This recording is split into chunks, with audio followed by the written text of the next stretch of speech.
Love Hurts is a new action comedy in which a realtor is pulled back into the life he left behind after his former partner in crime resurfaces with an ominous message.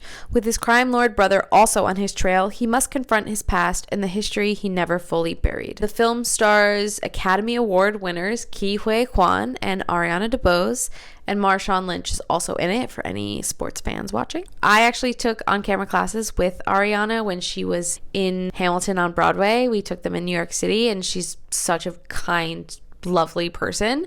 So it's always really amazing to see those good people find such massive, well-deserved success. Okay, so this realtor Marvin used to be a hitman for his gangster brother who left that life behind and started over.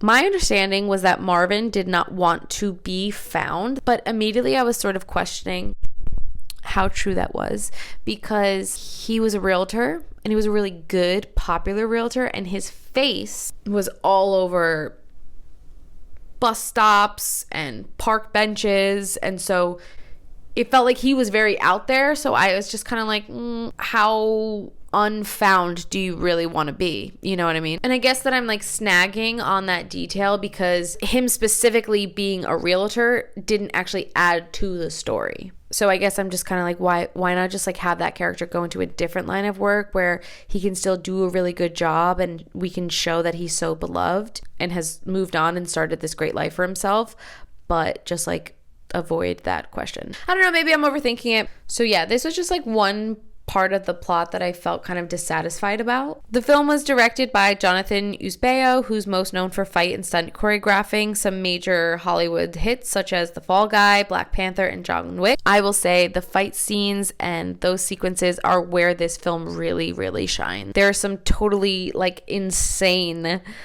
wild fights where the characters use some hilarious household objects, such as a stapler remover and a boba tea straw. Those are some pretty memorable sequences throughout the film. And the film really, really leaned into these fight sequences. And like I said, that's totally where the film shines.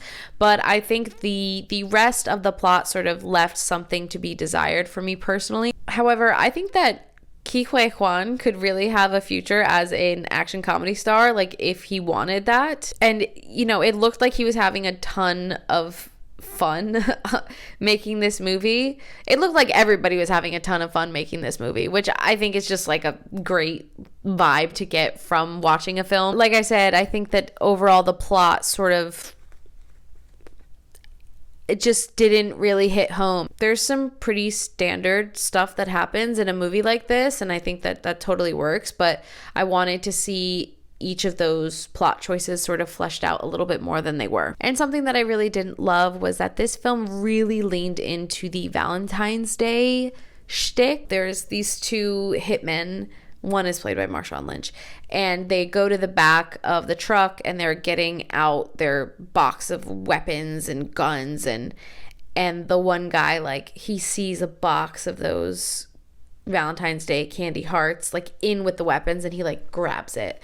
And I'm like, I don't know, did we need like a specific shot of that? And then there's this other side plot which was interesting between Marvin's secretary and this guy who's like actually trying to kill Marvin, where they sort of fall in love at first sight. And it's cute and funny at first, but then, like I said, it kind of left me questioning some things, because this secretary is painted to have like loved Marvin, but then she kind of like leads this guy who I get she's fallen in love with, but she leads him right to Marvin and puts Marvin in direct harm. And I was just kind of like, why would you do that?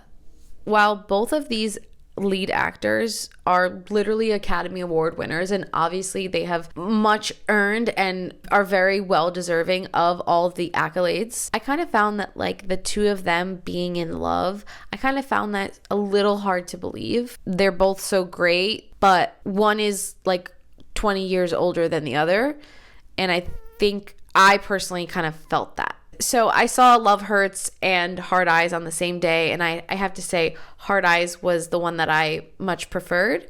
But if you really like action sequences and really inventive fight scenes, then I would definitely check out Love Hurts.